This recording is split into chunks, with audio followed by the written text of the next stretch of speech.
That's right. Episode 78 of Draped and Gold comes to you live from YouTube, Facebook, Twitter, Twitch, and LinkedIn. I just love saying that. When I think about professionalism, I think about this program. Hey, hello, boys here.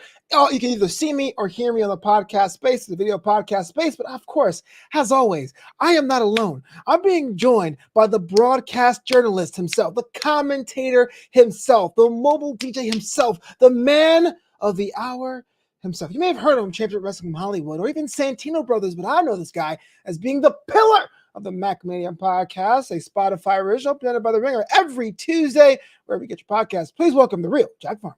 You are too good at introing me. I'm not actually the man of the hour. There's another fella that goes by that moniker, but I appreciate the kind words. It's yeah, I appreciate all I gotta figure out nice things to say about you. What are you working on? Absolutely nothing. I just told you before we went live, I went driving around town looking for a cup. That's been the highlight for the past day and a half for me.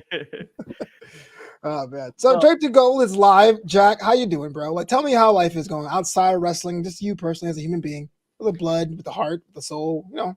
Yeah, it's, as I'm sure the world is aware, it's a pretty crazy time as of recording this, but you know, things are all things considered in my neck of the woods. Yeah. But yeah, crazy times. Yes, indeedy. Hey, Kirsten Marie's in here saying, "Hi, Flobo and Jack. Today's my birthday." Well, it's your birthday. I did not get you anything. Jack probably got you something. You put my name on it. Don't worry about it. It was from him and I. You'll probably enjoy it. It's in the mail. If you don't get it, someone probably stole it off the porch. Awkward.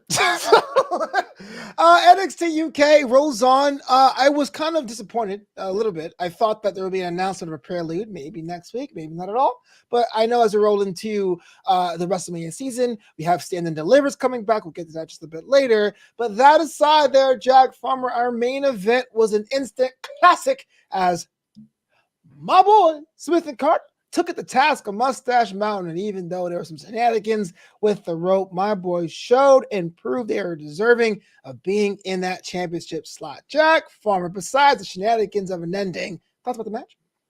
The match itself was fantastic. I thought this was one of the better tag team matches that they've had on NXT UK in a while, and I think that's saying something. I thought both teams looked great. The tag team work was great. I was thinking to myself that it was awesome to see two teams that have been teaming for so long together go at it and have such a high stakes matchup. The match itself, I thought it checked every box, everything you want from a championship match, everything you want from a main event. But I got to give you a little bit of a, I told you so. Ooh, you told me a lot of things. You said Mustache Mountain isn't as good as they were. You said it was Ashton Smith's time. I've said for a long time now that you can't trust Trent Seven. I told you that this team was no good. I told you that they're no good Knicks, that their true colors were going to show here, and they did. And you saw what Trent Seven did. He's always been a sneaky guy, going all the way back to when Tyler Bate was the Heritage Cup champion, and he cost him the Heritage Cup and then suddenly got him into this tag team situation. Trent Seven, he's a no good Nick. And we saw it today, and it cost your boys the match. Oh boy. Now, I hate to say this because I have to defend the guy, but isn't this what the Jack Farmer method is? Isn't it win by any means necessary? Are you going to say that he did what he had to do to protect his interests? Is that a bad thing? I'm saying this is a guy who has been teasing retirement for so long, yet he's holding on to this final strand instead of letting the best show through. Trent Seven did the right thing. I'm proud of him. Okay, that said, I didn't think Mustache Mountain was going to walk away still the tag team champions. Not to say that they can't do it, but I see the trajectory of Smith and Carter. We're just untouchable. Do they get a rematch, or is it a back of the line situation?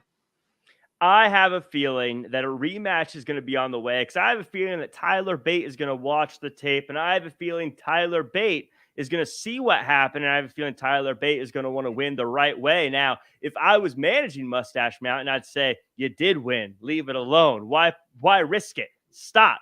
Don't give him a rematch. But Tyler Bate's the kind of guy I think is going to watch the tape, see what happened, and want to give Ready and Forward another opportunity. Every time I think you're a nice guy, you do something like that. Why do you do that, Jack? Why are you such a natural heel? I just look. I try to win. It's about winning, Flobo. Not nothing else. Yeah. So who do you blame here in the situation, right? If there's anyone to point a finger at, is it the fact that it got to be that situation where Ashton Smith was so close to the ropes? Was it because that Mommy Mustache Mountain underestimated their opponents? Is it something that would happen differently if there was a second go around? I think if you were to blame someone for the loss here, the person you have to blame or the people you have to blame are Smith and Carter. Because at the end of the day, this is a tag team match, and that means you have to have your eyes on more than one person. And yeah, he got the foot on the rope, but he didn't have his eye on where Trent Seven was and wasn't thinking about what if my foot gets pushed off the rope. Now, I know in a perfect world, people would say you shouldn't have to think about those things. You shouldn't have to worry about those things. But as we know, this is pro wrestling. You got to have your eye on both people at both times. And he took his eye off the ball. Well, you know what? I was actually watching the match and I had a feeling that it wasn't going to go my boys' way, but I still wanted to show my support by buying a t-shirt. And guess what? A t-shirt still does not exist on WWEshop.com. NXT UK has been on TV how many years? 4 years now? Help a brother out. Put some merch on the merch shop. That's my little rant soapbox. What merch do they have for UK? They have the soccer kit. They have the NXT logo, UK logo. That's it. There used to be a separate like NXT UK shop, and then because it was on Custom Tees, which basically is a print to order division. And when they closed that part down, it's pretty much anyone who's crossed over to NXT has something. Pete Dunne or Gunther has things, but I can't get an Ashton Carter shirt. I can't get a Stevie Turner. Sorry, Ashton Smith, not Ashton Carter. Ashton Smith shirt. I can't get a Stevie Turner shirt. It's like, what? I want to support, man. I want to make sure that Zaya Brooks doesn't call her daddy. Like, that's why I want to make sure they are happy and satisfied. So it's kind of frustrating. Do they have like their own shops? Maybe you can find on what are the like Pro Wrestling Tees or What a Maneuver or any of those other Well, if you guys listening right now, let me know in the chat below because I have scoured. Some of the talent that has their own like progress shops can have some, but as far as like the contracted full-time UK talent, haven't seen them quite yet. But again, please lead me in a way that will help me out because I want to support my boys. I want to support anyone doing this craft over there in Jolly Old. Yeah. This one here wasn't really much wrestling heavy. A lot of promo packages happening backstage, which is great. That's how you build the world. Definitely a slower edition of NXT UK, but that's not necessarily meaning bad or anything because we got a lot of good stuff from the story standpoint. Let's talk about that Mako Satomura Championship celebration, which was pretty cool. Kind of an odd time to have one, and we now know why. Because a final boss has a final boss, and we went totally into a different dimension. Jack Farmer, weeks ago, we were talking about who is a presumptive number one contender. You told me Jenny, but it's looking more and more like a Tyler Dawn. Well, I want to talk about the fact there's a lot of promo packages on this episode. This felt like there should be a lot of promo packages on this episode because I think that they've had a lot of real wrestling heavy matches and we've sort of seen a lot of the matches play out. Now you've got to give us a reason to come see other matches. And that's what they did. It was perfectly timed. Isla Dawn going right after the final boss, Mako Satomura. And I don't know what's more frightening, the fact that the Isla Dawn is better at taking things from people than anyone else, and therefore Mako Satomura has to be worried about her title, or the fact that when Isla Dawn had the chance to take the title, she instead took the roses. It's something that, as we've seen, every time Isla Dawn takes something, it's almost like she gets more powerful, and she's been getting on a win streak, and now she's taken from the champion. I have to believe that she might be unstoppable at this point. To be fair, those flowers were beautiful. I mean, I would go for it too. You know what I'm saying? Yeah, they were really nice. I think Andy Shepherd did a great job. Sure, it's him in a shop like, how much would I get for the final boss? Right. Okay, so we talk about the women's division. It's all shifted as flat. We got people being heated up with Stephen Turner last week, and Ginny's nowhere to be found. Isla Dawn leapfrogs everyone to the top. I understand Mako Satomura is a fighting champion. She's willing to take on anyone, but to steal a little thing from Ilya Dragunov elsewhere in the program, you kind of have to work your way up to the top, don't you? You don't get to show up, slap the champ, and just get granted a title match. Isn't that what she's been doing? She's been getting wins. She had a loss streak, I'll give you that, but she started stealing stuff. And then when she stole a bunch Oh, of stuff, she became more powerful, duh. using the energy of the items she stole to absorb the strength of her opponents. Of course. And slowly she's been getting wins, and now she's possibly at peak power. The most sound logic you ever employed. You're right. I have nothing to counteract I it. mean, I'm not going to argue with magic and witchcraft, are you? Yeah, I mean, I'm not. No, that'd be the last thing I ever do. No. But I want to say this: if you're at a head in the swivel, I feel like a final boss a year ago would have even got or let Isla get that close. Will this be an interesting opportunity to have a new champion when it's all said and done?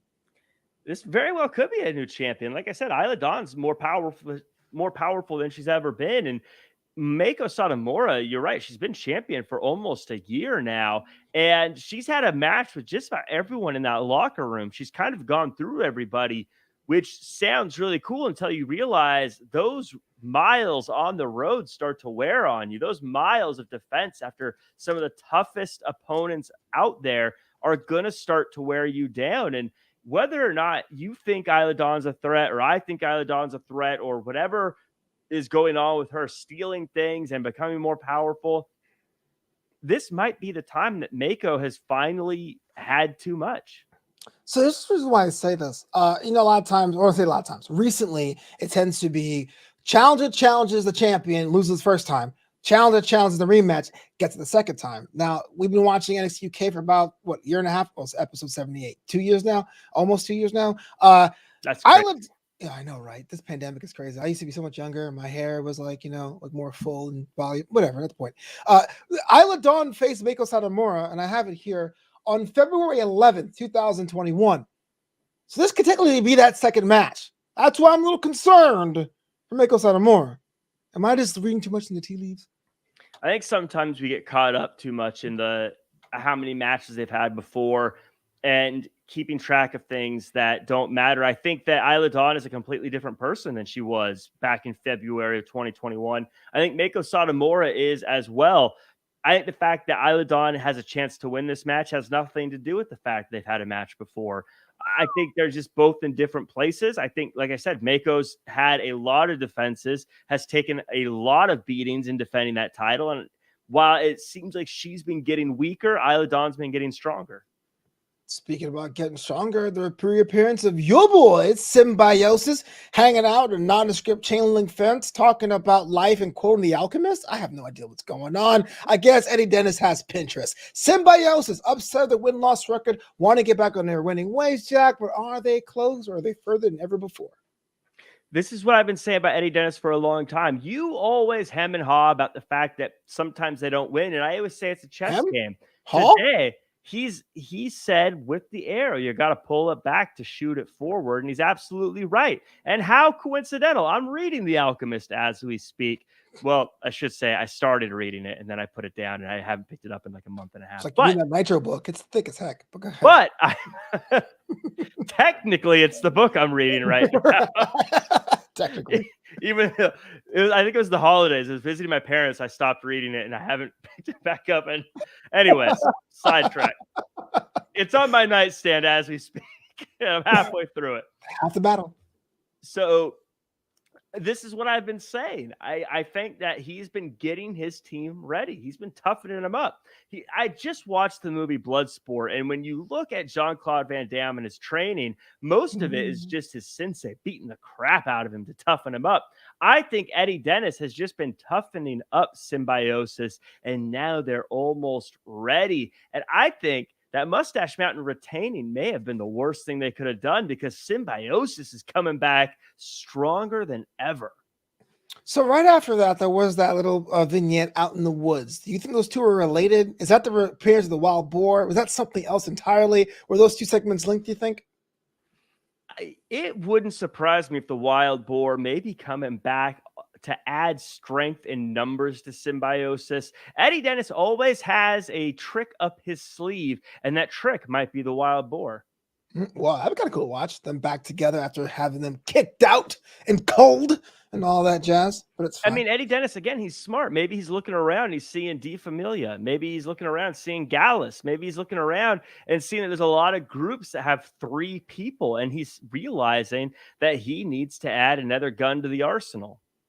Let's talk about the Familia. You know, again, the most offensive thing about that group is that their beat does not drop in the theme song. Rohan Raja, which, for I understand, is the son of Indian parents that was raised in Canada, no, born in Canada, raised in Australia, hanging with the German Teoman in this group against Danny Jones in a match that really showed the Familia's brutality with Charlie Dempsey getting involved after the match. That had his own fallout. But, hot take, I was actually more impressed with Danny Jones in this outing than I was with Rohan Raja. Is that weird?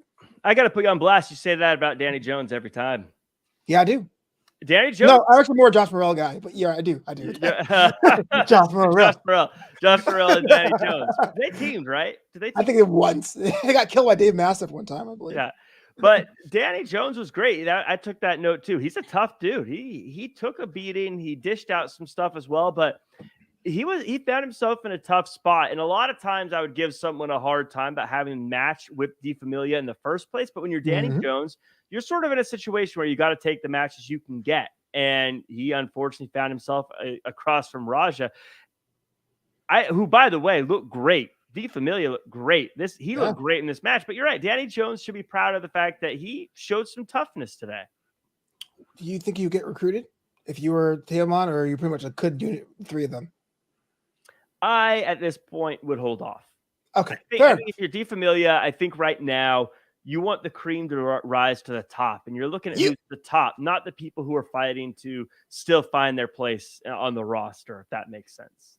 Well, someone close to the top is A-Kid that had a few choice words for Charlie Dempsey after the matchup. I don't know. He was a little disappointed in Golo Jr. Regal, but aligned himself with Teoman. What's wrong with that?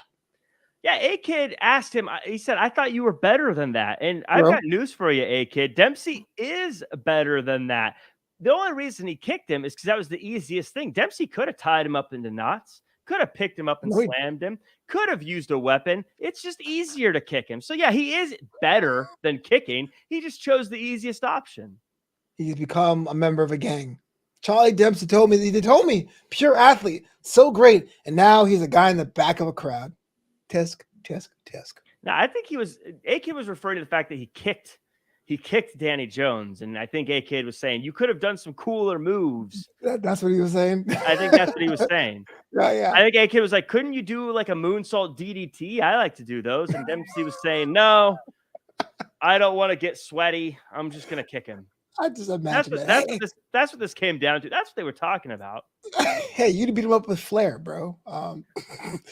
We got to move on elsewhere in tag team faction ranks. Looks like Massive and Stars are kind of getting back into the groove of things, but at the expense of the former NXT United Kingdom champions, Pretty Deadly. I actually forgot about Pretty Deadly. It's been a long time since me seeing them. I know.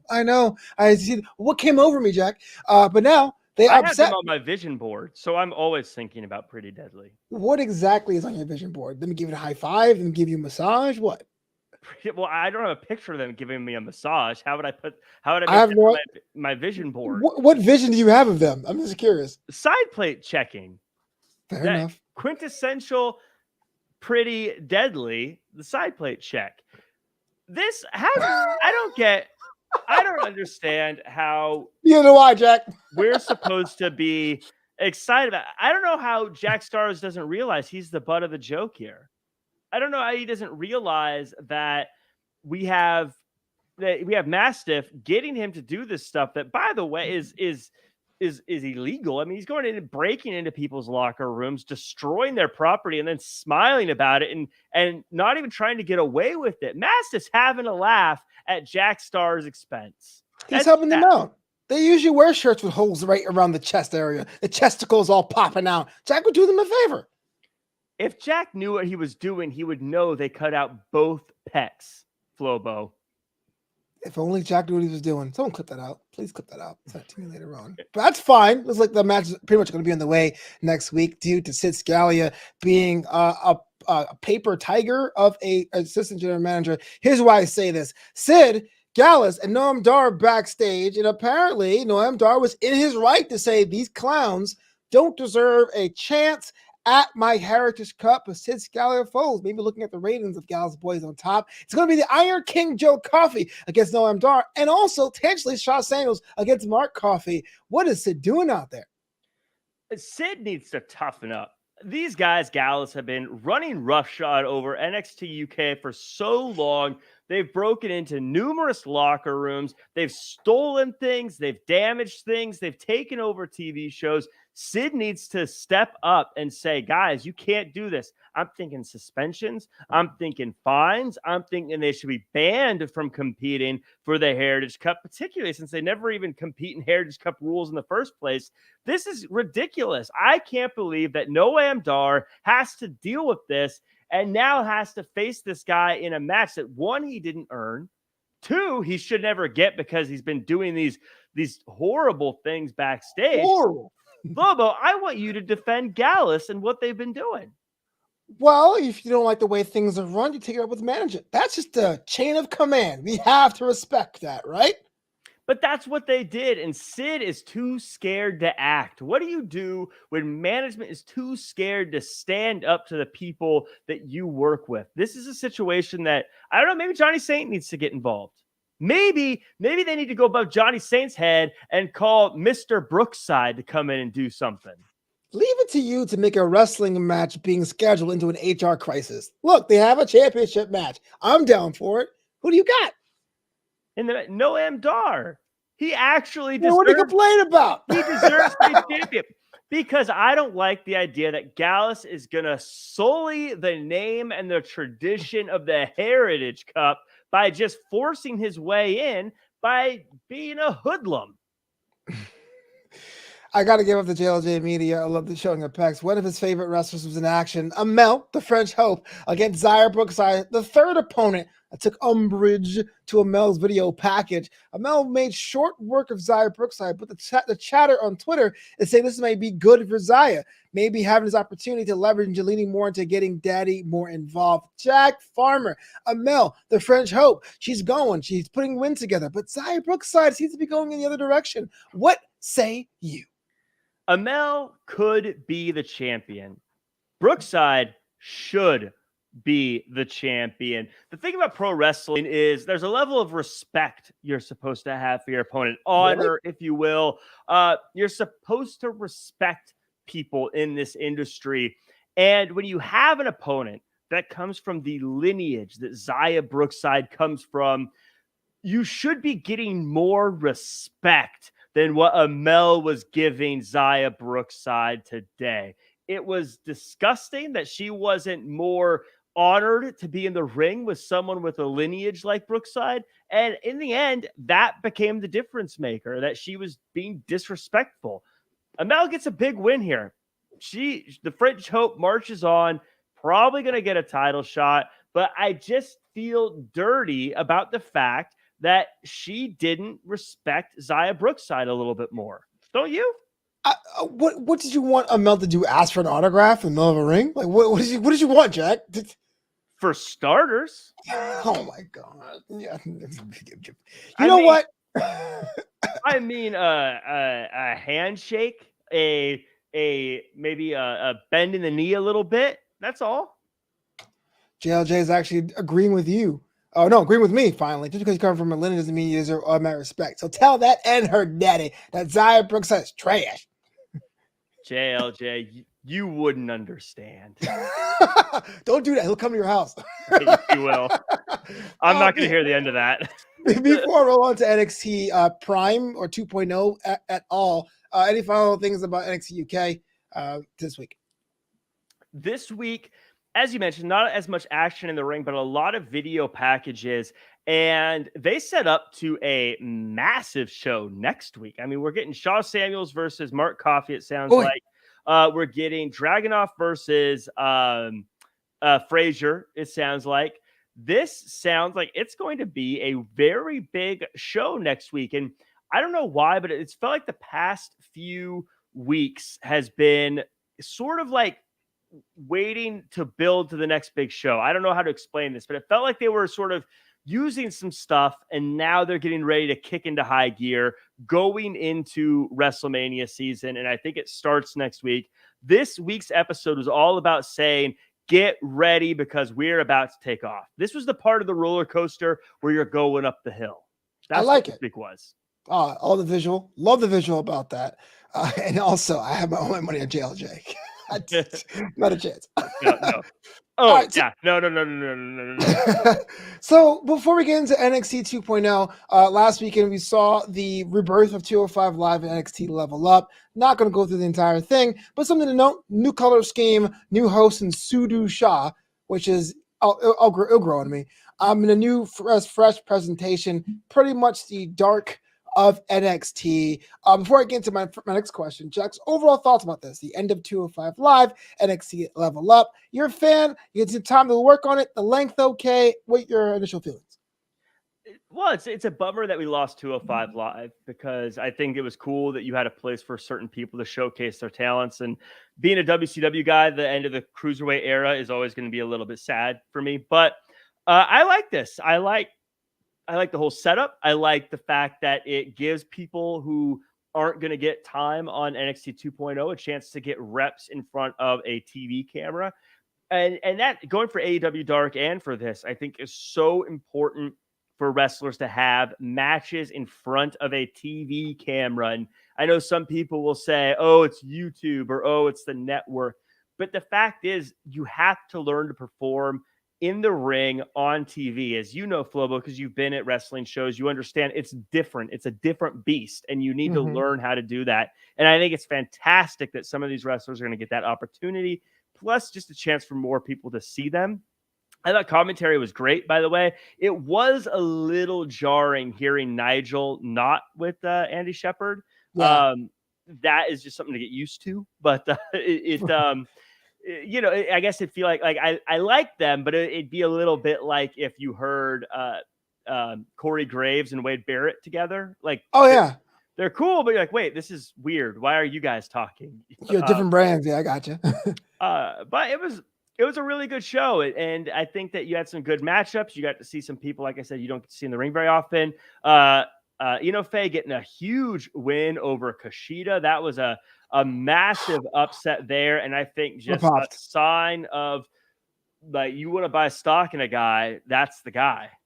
I popped hard because I'm a big Kushida guy, and I kind of thought it would be more of a showcase. Okay, even defeat, and it just looked pretty good. But him getting the win was like, okay, I guess we know where the chips are being shifted in the stock exchange. Level Up. But also, I guess my main question, I'm so glad to come check it out, is that sometimes I guess there'll be some storyline crossover because that episode of Level Up featured Tatum Paxley teaming with Ivy Nile, which wasn't quite an official member of Diamond Mine. They got the win on Friday night. Let's go into NXT 2.0. Dusty Club action where they were on the losing end against Casey and Caden, and Ivy Nile choked out Tatum Paxley. Two questions I have. One, does it make sense to have storylines crossover with Level Up, knowing full well it's Friday up against Rampage on a network that's not really adept at uploading that week's episode on time? and two, will people follow these characters and really buy into a character on, say, Level Up and see how they grow on 2.0, or will it be kind of like two different silos? I think it can be a mix of both. I think if you're having the crossover as it did this week, where you have a tag team that teams together for the first time and then they go into the Dusty Cup, that's fine. I think that's great because the people who do watch both shows will see the familiarity. You'll be able to get some video packages that you can use to build up certain things. But also, if you didn't watch Level Up, you weren't watching this match going, what? Tatum Paxley? Huh? Who? Like, you're still fine, if that makes sense.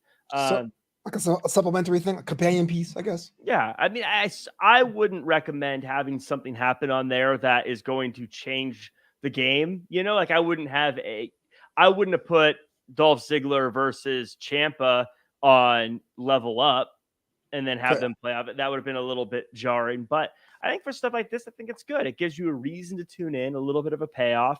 Yeah. And again, it gives you a chance to see someone like a Tatum Paxley perform, win, do well. I think that works. About a month ago, you said Ivy Nile is the most protected woman on the brand. Is that still the case, or after this loss this week? I don't know if I said protected. Protected. I'm saying I don't know what you mean by protected. She's an antagonist or a heel, and therefore, you know what I mean. The strongest female, strongest woman. I think absolutely. I think that's what made Casey and Caden so smart this week, is they focused on Tatum Paxley instead of on Ivy Niles. And that's why Ivy, who clearly does not accept failure and obviously should not accept failure, took the loss so hard and took it out on Tatum Paxley. Tatum, I mean, it's a tough thing. When you have a person who you potentially get to work with that's as good as Ivy is, you take it, but then you also got to know that consequences are going to happen if you lose. I'm watching Ozark right now, and it reminds me of how you can work with the mob and make a lot of money, but if something goes wrong, it's going to go very wrong. And I think that's what happened to Tatum Paxley today. Well, watching a show like Ozark just teach you not to trust anybody at all. There'd be no tag teams in Jack's world. It actually makes you look at every business and go, are they laundering money? Probably. That's what I think about every business I see now. Like, by the way, this show is part of New Answer Entertainment. Learn more. Yeah. So let's skip the other matches. Let's go right into the most dubious social media moment of the week. We got the debut of Nikita Lyons. And Nikita was very good in her opening contest, but that's not what the internet's saying about Nikita. Now, on Tuesday, MacMania, our broadcast colleague, Evan T. Mac, had said, I saw one promo, sight unseen, paraphrasing, of course, I think that she's going to be a future champion. Twitter agrees. In fact, Twitter sentiments more like if Nikita's on every week, we'll watch NXT more often. Jack Farmer, thoughts about Ms. Lyons, what she offers, and does everything come together from a character standpoint after seeing those vignettes? What a roller coaster ride it's been for Nikita Lyons. She came out there's a video package and was like, oh, this is interesting. And then another video package and was like, okay, that was interesting. And then another one was like, okay, I just want to see her in the ring now. Then she gets in the ring. She has a match and Twitter popped off. And that's the first step, right? People are talking, people are interested. They were talking about her in a very similar way that Twitter popped off when Jade Cargill first showed up. And I was like, who is this? What are we watching here? Tony D'Angelo. And so I think that's very, very good. She got a win, and it wasn't just a 2-minute thing that we didn't really get to see her. She went the distance for a little bit with Kayla Inlay in there. And she had some great kicks. The kicks, as far as her offense go, are the things that really stands out for her to me. I think she looks different than everyone else on the roster. You're not going to confuse her with somebody else. It's the first match, so I'm certainly not going to say that this is the future of pro wrestling. But I think if you're looking at like the pros and cons, she clicked all the pros. Speaking of pros, is the assessment that Evan gave her being a future NXT Women's Champion apropos? Play on words. Anytime someone says someone is going to be a future NXT champion, it's a really tough prediction because sometimes people go to Raw and SmackDown before that happens. And so you're evading the question. Right now, what you've seen is that being a far-fetched thing? Or you're like, oh, no, I don't see it? Like right now, this week, you can always change your mind later. Do you think that she's worthy of being the NXT Women's Champion if she were to go?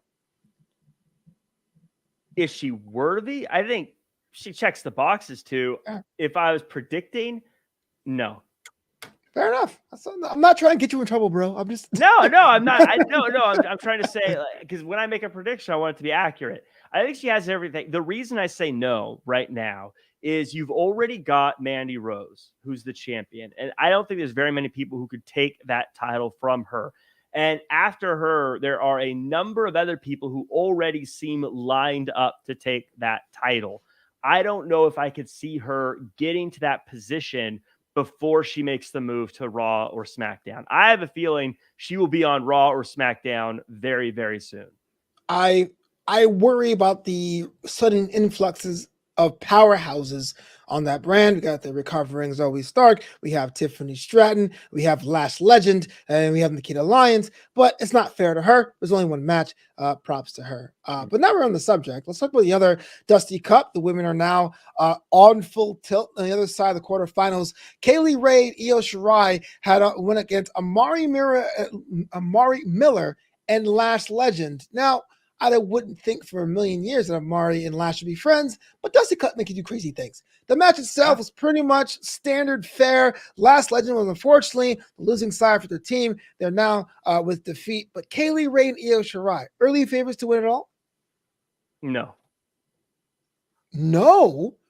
You have the former number one contender, the former women's champion, on the same side, and you're saying No. I think they're both great. I think they also had a very good chance here to start working out the kinks of teamwork by being against Marion last year in their first round. I think if they were in there with a team that maybe had more experience together, they'd be in big trouble. But I think that what's going to happen here, the issue with Kaylee Ray and Io Shirai is once the rubber meets the road, I have a feeling they're going to start leaning too far into their single match success. And you can't do that if you want to win the Dusty Cup. Other side, you're going to get more matches next week. That's the Wade Barrett's pick. Indy Hartwell and Persia Pirotta will take on Dakota Kai and Wendy Chu. And don't forget about Cora Jade and Raquel Gonzalez versus Yulissa Leon and Valentina Feroz, which I think going into this, Valentina and Yulissa are like one of two full-time tag teams. So between our Indy and Persia. So that's going to be a fun thing to watch. More updates as we get it. Do you have a pick to win it? Is it Indy as well for you? My pick to win it is Casey and Caden.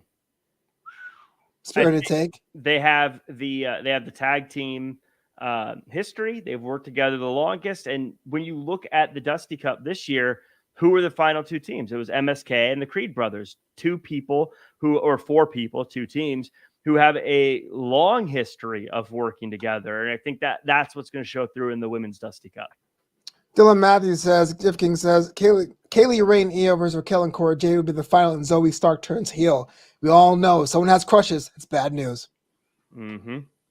Let's talk about our main event. Tommaso Ciampa. Both crushes and crutches, destroying people in pro wrestling. It is kind of interesting. Like, no one ever comes out on crutches and is always in it for anything good. It's like, oh, I'm so injured until today. You know? Right. I think it's such an easy setup because when you come out on crutches, no one suspects you, but you also have a weapon ready, so it's just a perfect setup. What would hurt more, metal ones or the wood ones? I thought the wood ones would hurt more because they're thicker. Yeah, and for some reason, I feel like you get a splinter somewhere in there too. Taps out. Howie. Because the metal ones are like aluminum too, right? They're not really, it's not like they're actual metal, right? Right. I learned when I was researching for that international object segment on MacMania, almost everything's aluminum. The steps, the chairs, the poles, all aluminum. Yeah, I know, right? Really weird. Our main event, Dolph Ziggler against Tommaso Ciampa. Well, it was 1.0 versus 2.0, but if the post-show video clips are led to believe, it could be main roster versus main roster. The match itself is pretty solid, and you know me, I'm not the biggest Tommaso Ciampa fan, but I was impressed. I was sport entertained, but the show-off gets the win because Robert Roode makes a trip to Orlando. How big does this storyline go, Jack?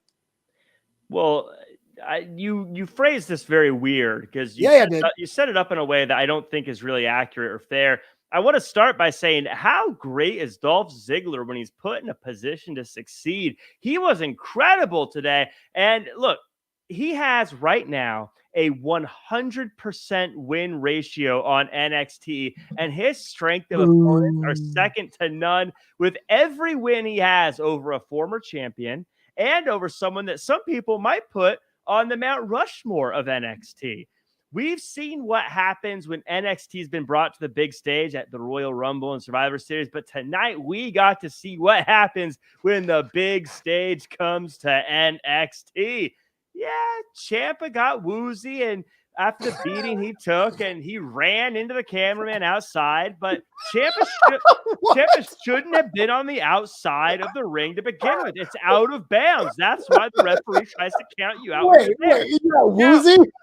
I will say it was incredibly coincidental that it was Robert Roode who happened to be working on his photography hobby. I'm not sure.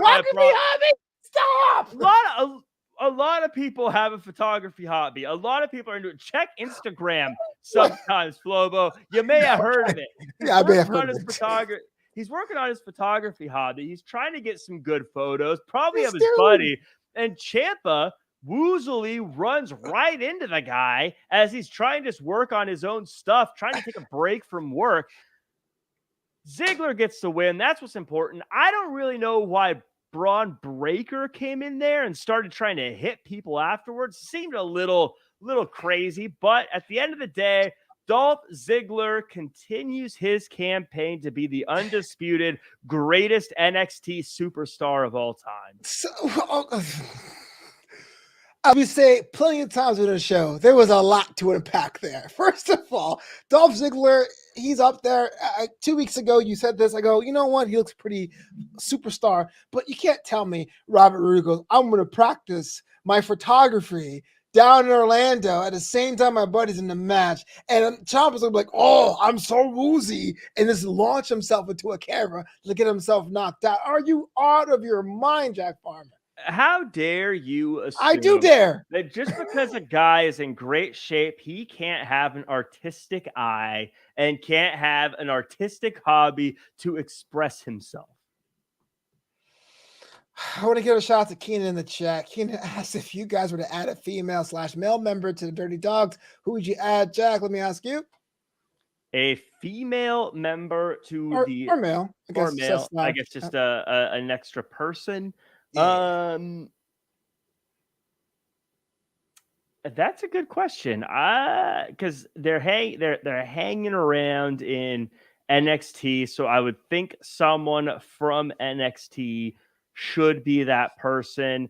I'm going to say they should add Von Wagner.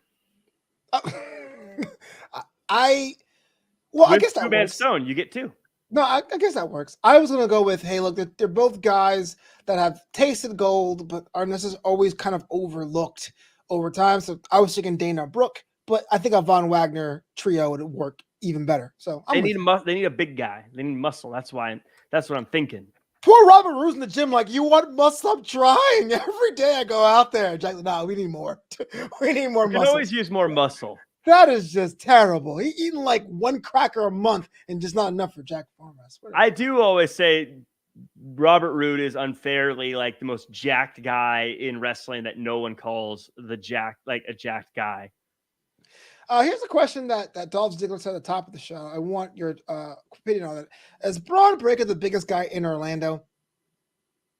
Right now he is, yeah. Is that something that's an insult or just a fact of life? Well, in Orlando, things change very, very quickly. The thing that I think is troubling for me when it comes to Braun Breaker is this connection he has with Tommaso Ciampa. I think that's going to be his undoing if he doesn't do something about it. Did you see how easily he was already sidetracked today? Someday he could be Brock Lesnar level, but for now, he needs to realize that you can't get there when you're saddled next to people who always need help fighting their battles. Brock Lesnar learned that he couldn't hold on to Shelton Benjamin forever. He had to let him go in order to reach his true potential. And Braun Breaker needs to learn to let Tommaso Ciampa go. Tommaso Ciampa wants to take that title from him. Braun Breaker should not be out there defending Tommaso Ciampa. That's the problem. That's why I say he's the biggest deal now. But if he doesn't learn to look out for number one and only number one, then there might be a problem. For a long time, the NXT title division looked pretty desolate, but now Braun Breaker sits on the throne with Ciampa wanting a receipt. And then you have Dolph Ziggler in the mix. They're going to be at Stand and Deliver. Talk about that in just a moment. But also Walter/Gunther and Solo Sikoa, which I did not see coming in a long time because Gunther understands he wants gold, but he has to go through Solo Sikoa because he don't respect the hell out of that mat. And they're going to have ourselves a little bit of a side tussle too. Jack Farmer, I can't imagine a time where the NXT title has had so many contenders at once for such a long time. We're going to go back to 2018, 19? How interesting that Gunther's here. And right now, the world title in NXT feels very NXT UK. It feels very, there's a lot of contenders for it right now because there's a lot of people who are just beating the brakes off of a lot of people all at the same time. And that's a very NXT UK thing to have. It's not typically something you see in NXT 2.0. So it's interesting as Gunther finds himself in this conversation that this is the way the world seems to be. I still call him Walter, not out of defiance, but I just always slip. Crowd still chants Walter. I'm not sure how long it's going to take. I think even Vic Joseph or Wade Barrett had to get corrected this week. No, Jimmy on Raw. Jimmy called him Walter on Raw. Yeah, it was Jimmy. In my note, if I'm honest, my notes said it a couple times. I was like, wait, I forced myself to go back and correct it because I'm trying to relearn and get the name correct. It's a hard thing to correct, but it's part of wrestling, Daniel Bryan, Bryan Danielson, and whatnot. Yeah, Matt Cardona, Zack Ryder. Matt Cardona seemed easier than I expected it to be to get used to. You know what helped out? His MC logo was close enough to the ZR logo. If it was something different, it might be okay. Not the point of the show. Moving on, North American title division got a little bit of action as Carmelo Hayes had to sit and watch as Trick Wilson got caved in to the moon because Cameron Grimes can't be stopped. Dylan Matthews was saying this in the chat a couple weeks ago. He's saying Cameron Grimes is a little stale. Jack, this may be the start of a resurgence for Cameron Grimes, a chapter 2, if not 3, if you will. Considering Cameron Grimes attacked Trick Williams out of nowhere and completely unprovoked, I thought Trick Williams handled himself really well. He didn't have enough to overcome one of the greatest in NXT attacking him from behind, but he really made Cameron Grimes work. And I think Trick should be very proud of how he showed out and held off Cameron Grimes. I don't know about that, man. It was a celebration. You're right. Cameron Grimes interrupted. You're right. But then Trick Williams did get caved into oblivion. So I don't know. You're supposed to be about it. You're supposed to be the champion's right-hand man. You can't be getting knocked around like that by a guy, the guy you're hanging out with beat soundly a couple weeks ago. Oh, last week, excuse me. This was someone, again, he attacked him from behind. When you're attacked from behind, it's a whole different ballgame. I know for a fact, I can guarantee, I'd bet the farm that if this was just a straight up match without all the tomfoolery that happened right before it, Trick Williams would have gotten the easy dub. Wow. Really? Yeah. You're not just trolling me. Would have been no problem. You're not trolling me. You don't mean that. Cameron Grimes stands no chance against Trick Williams. Are you kidding me? Like, I mean, look at how in shape Trick Williams is. Look at how quick he is on how quickly he can think of things and say things. He's miles ahead of Cameron Grimes. You're messing with me. You're absolutely messing with me. I would never do that. Oh, of course you wouldn't. But I want to talk about that celebration. Think about who was out there, by the way. You had Carmelo Hayes out there. Pete Dunne comes out. One of the most storied names in NXT is out there. Cameron Grimes comes out there and attacks everyone. But who stood out in that segment? It was the A champ. It was Carmelo. He's such a star. Mm-hmm. What's holding him back? Time? A roster change? What are you talking about? What do you mean holding him back? What's holding him back? He's to the moon. The moon isn't high enough for Carmelo Hayes. What do you mean holding him back? He's continually blasting off. Okay. Do you think that Carmelo Hayes is worthy of being an Intercontinental United States champion? Yeah. Do you think he's worthy of being on the main roster? Yeah. So what has to change? A draft? A surprise entrance? He doesn't need to. He's still got things he can do in NXT. He's a completionist. It's like when you beat a video game, but you didn't get the 100% complete, so you got to go finish all the other little things. That's what he's doing. He's finding all the little hidden treasures scattered throughout the map area that is now open now that the game's been beaten. That's what he's doing. I'm not going to contest this because someone's going to clip this out and tag him, and then Carmelo's going to get you tickets to NXT, and I'll be outside like, Jack, remember me? And you're like, no. Who? Who's that? I'm a fan too. All right. Let's talk about one of your favorites here. Duke Hudson had a pretty eventful week. Not only did he get involved with Dante Chen and made quick work of him in a match that didn't really happen, he's getting a little inroads there, bringing up some past stuff in the Hartwell and making out Persia Parada. Duke Hudson went from a guy playing poker to being this linchpin of that first hour of NXT 2.0. What's going on with your boy? Well, he got attacked from behind, but he was able to overcome, and he was able to get the win over Dante Chen with that cool outsider's edge looking powerbomb move he did there. Yeah, I say outsider's edge. I'm the WCW guy. Wait a minute. I'm the WCW guy. It was the outsider's edge. Fine, I'll allow it. I'll be honest. I wrote Razor's Edge in my notes, and I corrected it just to be a jerk. I'm a mark. I have it down as High Cross. That's what Sheamus called it. But, okay, well, Hey, St. Patty's Day around the corner. Leave me alone. In any case, Duke Hudson may not have a title, but he's definitely got the heart of a champion. And I think that's one of the reasons why Persia loves him, why Indy obviously still loves him, and why she's getting so jealous over the fact that he's hanging out with Persia now, and even why Dexter's getting a little bit jealous of him. I don't know about you, man. I'm sitting there watching, all shaking my head, disgusted. These are incredibly attractive Australian people with their sexual energy. I want to see wrestling, not love. This Flobo, why do you have such an icy heart? You I don't know, know. I mean, Duke Hudson's out here just trying to have a career and balancing his love life like the girls from Sex in the City that I know is a show you love. It's Adore it. something I adore. I think we should be cheering for him. He's balancing family and work in a really beautiful way. And even though he had his head shaved, he didn't let that slow him down from being the man he believes to be. So help me out with Brooks Jensen. Why is he so un-Duke Hudson like?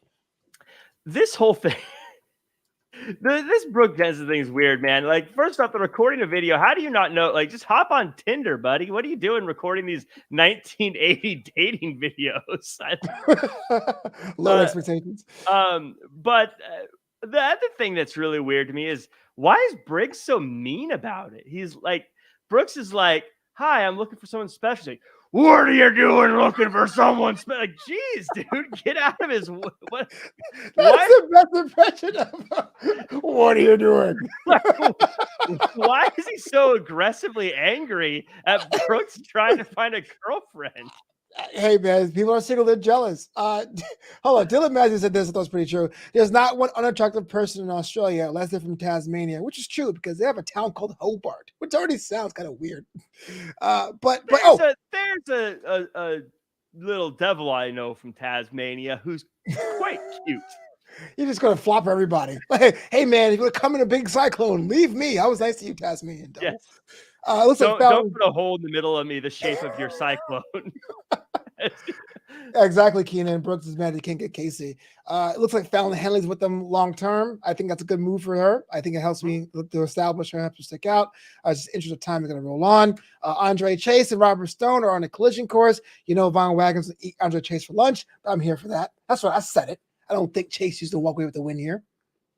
Chase is still using the whole angry teacher thing. I thought we had moved on to just being teachable moments, but you know, you're right. I think Suitman Stone, the thing about Suitman Stone and his guy, Von Wagner, is I think while Chase is still trying to divide his time between teaching and wrestling, Von Wagner is just focused on championships. And that's going to be the difference maker. And I think Von Wagner is going to get the win.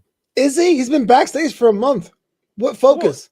Well, he had to get suited, you know, and they had to measure in and tailor his outfits and things like that. That's part of being a champion, Flobo, is wearing suits. I wouldn't know. I'm always the number one contender. But you can buy that t-shirt at flobito.threadless.com. That's a transition. Hey, let's talk about one of my favorite segments of the night. Grayson Waller with Sanga and versus LA Knight. But Grayson Waller actually got the win. I know you weren't surprised, but I was sure as hell because the $1 million megastar had all the momentum in the world. So much so that after the match, he got his whippings in. Makes you wonder, does it really even matter that he lost the matchup? Grayson Waller, LA Knight doesn't seem far from over. I know a lot of people wanted Grayson Waller to lose and they wanted LA Knight to win. And a lot of people thought this was going to be the chance for LA Knight to really stick it to Grayson Waller. But tonight, Waller just out wrestled LA Knight. You can get mad about it. And you can, of course, I'm sure you have your justifications for why you think something happened. But at the end of the day, Waller knew where he was in the ring. He was able to block LA Knight and he rolled him up for a 3 count in a very great wrestling maneuver. Knight was completely out of the line when he attacked Waller after the match. I think Knight I think he's out of line wanting to continue this. I think the win-loss column says that this should be done and Grayson Waller should move on to championships. I think that this is something that is completely ridiculous. And Grayson Waller, you know, if they had a Sid Scala, I'm sure that LA Knight would continue to get whatever he wants. But Grayson Waller says this is done. They should move on. I'm over it. I know we're short on time. I'm going to ask you a question as a phantom GM. So put on that hat or slick back hair if you're Sid Scalia. You have LA Knight, who is just basically has the NXT crowd eating at the palm of their hands. He's just on next level. He feels like the Rock of that brand. Do you keep him there to help other people get into that sphere, get other people some of that shine, or you say this act cannot be contained in Orlando, got to put this guy on the road, put him to a main roster? You talk about what's holding back Carmelo Hayes. I think that right now the person being held back is LA Knight. He's someone that needs to get on that main roster. He needs to be on Raw. He needs to be on SmackDown. He needs to be doing his promos in front of massive crowds. He's got it. He's got everything you want. There's no reason at this point he should not be on Raw or SmackDown. Well, there you go. In the interest of time, one quick question, yes or no. We saw backstage security video, Draco Anthony being talked to by Joe Gacy. Is Draco getting recruited, or is this going to be a fight? Well, if Draco's smart, he's going to join in. As Gacy says, it's better to have friends than be alone. So I think that he's going to join them. I don't like the word recruited because that makes it sound like it's something other than just a group of friends all like-minded. That's exactly what a cult is, Jack. That's what friendships are. If you weren't so alone in your little hole of life, you would know. But this is just what friendships are.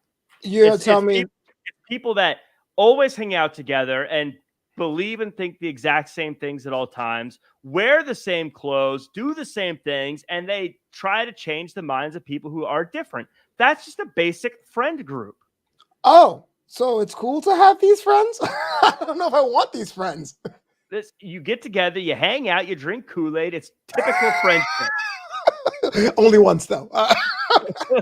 So the big news going into NXT 2.0 is that Stand and Deliver returns, this time without the TakeOver moniker. It's going to air at that Saudi Arabia time, night one of WrestleMania at 12 p.m. Eastern. So Saturday morning wrestling, more afternoon wrestling. Might be the new permanent spot for NXT, especially if WrestleMania becomes 2 nights permanently, which is pretty much all but confirmed.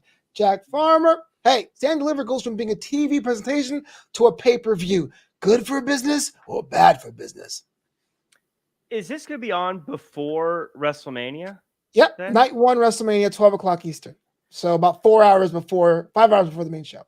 I don't know if I like that time because I think that you are going to make people choose whether or not they watch it live or basically sit through like 10 hours of wrestling in one day.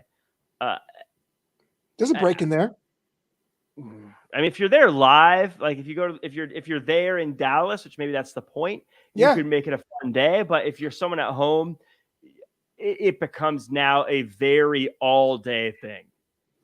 Yeah, because it's like a layover. Because I think if memory serves, by the time this ends, you'll have between a 4 and 6 hour break before getting back, maybe 3 hours after you get something to eat and come back. So maybe a long day if you get both tickets. But if you're an NXT hound and you want to go see NXT live and watch WrestleMania in your room, you have both options that day. You don't have to wait a separate day to do your thing. I don't know. I thought it was kind of an interesting case here this year. It's interesting. We'll see how it goes. Like I said, if I'm there in Dallas, I'd want to go to both shows and make a day out of it. And that'd be fun. If I'm at home, though, I feel like it's very hard for me to look at all of my responsibilities, look at friends and family, whatever, and be like, I am going to sit on the couch from 12 to however long TakeOver is or Prelude is, let's say 12 to 2. Eastern, and then again from like 5 to 8. And then I'm going to do it again the next day. To me, that's a very big weekend. That's a lot of wrestling in one day that I think when you're at home, it might be overkill. Yeah. So to just use Eastern time zones there, it will be 12 or 11 a.m. pre-show, 12 Eastern to about 3 Eastern, and then 8 or 7:30 p.m. Eastern to about 11 p.m. So it is a long day with a gap in there. But my next question was actually alluded to by Dylan Matthews. Everyone likes 2 nights of WrestleMania, but having 2 nights, NXT has to land somewhere. The Hall of Fame has to land somewhere. Is this too much for WWE specifically? I know there's a bunch of wrestling events, but is this too much for WWE especially? We like the idea of 2-night WrestleMania, but everything else kind of seems like tacked on and added on. Yeah, are you referring to Dill Matthews in the chat said, I heard Hall of Fame is straight after SmackDown. 2-for-1 tickets, correct. I think that makes sense for the Hall of Fame. Because then it's something that if you want to stick around for the Hall of Fame, you can. If you're not a Hall of Fame person, you don't have to. If I was there, I would stick around. If I'm at home, honestly, I probably would just wait for the highlights. This is usually how I watch the Hall of Fame. I don't usually watch it straight out. So that's not, I think that's fine. I think when you're in town, when you're there and there's a lot of stuff happening, it's easier to watch the whole thing, I think. Oh, good to know. I knew Jack Blue Eyes because he was a cult leader. Well, damn. See? Jack's friends. It's a cult. Confirmed. Proven. As Creed on The Office says, you can be a leader or a follower. You make more money as a leader, but you have more fun as a follower. That is actually pretty sound advice. Well, all right. I should probably watch The Office eventually. Yeah. Come over sometime and ask for Kool-Aid. We'll watch. I submit. Jack Farmer, we're on our hour, bro. You know the time it is. MVP of NXT. Who's looking out for you this week? This week, it has to be Dolph Ziggler. In one match, he put himself in NXT title contention. I don't know if anyone else has ever done that in the history of NXT. I'm sure maybe somewhere down the line they have, but I'm just going to say this is the first time it's ever happened. And Dolph Ziggler, again, proving to be the greatest superstar to ever be in NXT. I got to give it to Solo Sikoa here. Again, to what I said before, because Solo is having that thing with Gunther, they're almost kind of in this weird 1A situation between both titles, and that makes it a lot more fun and interesting for me. I like my little side quest. Why not? And of course, Isla Dawn, you get a little getting too, because you came out of nowhere, and now you're the presumptive number one contender. So shout out to Isla Dawn as well. If you guys are watching live, let us know how you did today in the chat. If you listen to the audio version, give us a 5-star rating on that Spotify or that Apple podcast. But enough of me shilling. Jack Farmer, now it's your turn to shill. If someone wants to find you online, how do they do that, bro? You can find me at Real Jack Farmer across all social media. You can also check out my merch now available on What a Maneuver. Go check out What a Maneuver and look for my name. You can see it on my logo on shirts and tank tops and sweatshirts and all that good stuff. Make sure to check it out on What a Maneuver. More designs are coming as well. Check that out. Buy a shirt. Support the homie, as Flobo would say. It's whatamaneuver.com/Jack Farmer or just whatamaneuver.com and whatamaneuver.net /collections/Jack-Farmer. Okay. Rolls right off the tongue. Oh yeah, I'm kind of surprised to see what your wrestling logos are going to be. That'd be kind of fun to watch. Yeah, so right now it's technically under music section because it's the DJ logo, but you can again, if you go to whatamaneuver.com, you can just go and .net. Whatamaneuver.net. I'm new to this. If you just go to, there's a drop down shop by store and it's all alphabetical. You can just scroll down to J and see Jack Farmer and click that. The fighting champion of the city. This is a Tacoma Street legend, Jack Farmer. I would buy that t-shirt. You get one in the boxing style and it's like picture your face doing one of these. I would totally buy that. I might do that. That'd be fun. Tacoma Street legend. No one in Tacoma knows who I am, but whatever. Oh, they will now. Yeah, flobito.com, FLOBITO.com, drapedandgold.com, drapedandgold.com. And please, if you like NXT UK, tell a friend about it. It's going to be going on time in MacMania, a Spotify original presented by The Ringer, available Tuesdays on your favorite podcasting service and device. But until the next episode of Draped and Gold, until next week, Jack Farmer, say the words. Do your best and be yourself.